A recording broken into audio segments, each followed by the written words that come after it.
یہ پھر رہا ہے پاکستان کا جیلی وزیر اعظم شہباز شریف ڈاکو. کل وہ ملعون فرانس کے صدر کو ملا اور اس سے بھیک مانگی، خیرات مانگی. IMF کے MD کو ملا، اس سے بھی خیرات مانگی، مگر انہوں نے کچھ نہیں دیا. پھر ان کا اساقہ منشی جو ڈاکو جیلی کرپٹ وزیر خزانہ ہے، وہ امریکی سفیر کے جوتے اٹھا کے اس نے منہ میں ڈالے کہ ہمیں پیسے دے دو. بسم اللہ الرحمن الرحیم.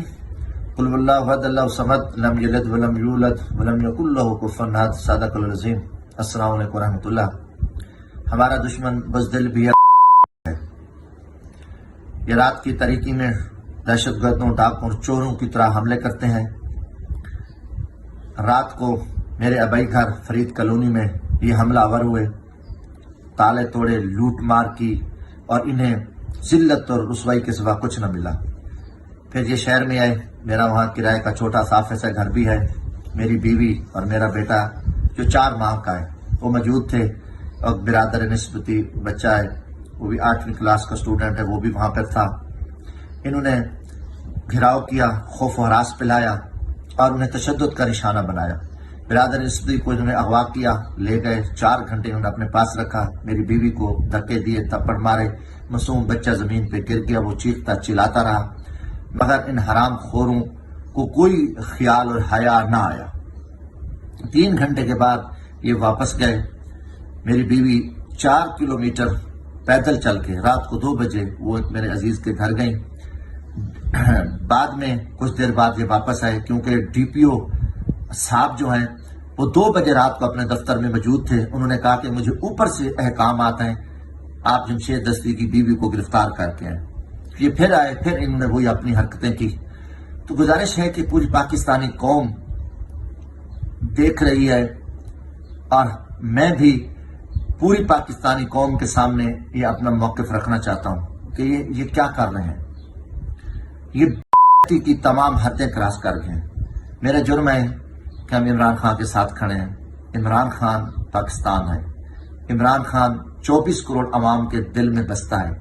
کیا آپ 24 کروڑ عوام کے دل نکال کر ان کو قتل کر دو گے؟ آپ نے جو بھی حرکتیں کی ہیں، آپ رسوا ہوئے، ذلیل ہوئے ہو. پوری قوم آپ کے اس کردار پہ کر رہی ہے. دوسری طرف دیکھیں، ٹیکسٹائل انڈسٹری بند ہو رہی ہے. تقریباً 16 لاکھ فیکٹریاں بند ہوئی ہیں. 70 لاکھ مزدور بے روزگار ہو گئے. اب جو کچھ ہونے جا رہا ہے، اب یہ جو انڈسٹری ہے، انہوں نے بلکہ ہڑتال کا بھی اعلان کیا ٹیکسٹائل ایسوسی ایشن نے. تو اس سے کیا ہوگا؟ 3 کروڑ پاکستانی بے روزگار ہو جائیں گے. آپ پاکستان میں خوفناک خونی انقلاب لانا چاہتے ہو. یہاں پہ جتنے بھی باہر سے آئے تھے لوگ، وہ بھاگ رہے ہیں. شیل ایک بہت بڑی پاکستان کی کمپنی ہے، وہ اپنے شیئر بیچ کے نکل رہے ہیں. پارکوں بند ہو گئی ہے. قومی ادارے تباہ ہو گئے ہیں، کیونکہ اس وقت پاکستان میں چور، لٹیرے، غیرت حکمران قابض ہیں، اور ان کے کردار پہ پوری قوم، پوری دنیا کر رہی ہے. ان کو کوئی خیرات نہیں دے رہا. یہ پھر رہا ہے پاکستان کا جیلی وزیر اعظم شہباز شریف ڈاکو. کل وہ ملعون فرانس کے صدر کو ملا اور اس سے بھیک مانگی، خیرات مانگی. IMF کے MD کو ملا، اس سے بھی خیرات مانگی، مگر انہوں نے کچھ نہیں دیا.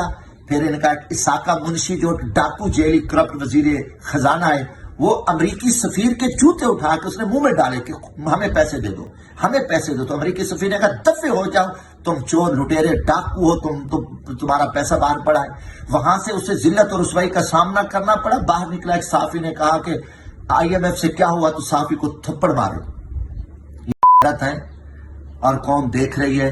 ہمارے ساتھ جو ظلم اور زیادتی ہو رہی ہے، ہم پاکستان کے لیے بھگت رہے ہیں. میری تن من جان پاکستان کے لیے ہے. اللہ حافظ. پاکستان زندہ باد. عمران خان زندہ باد.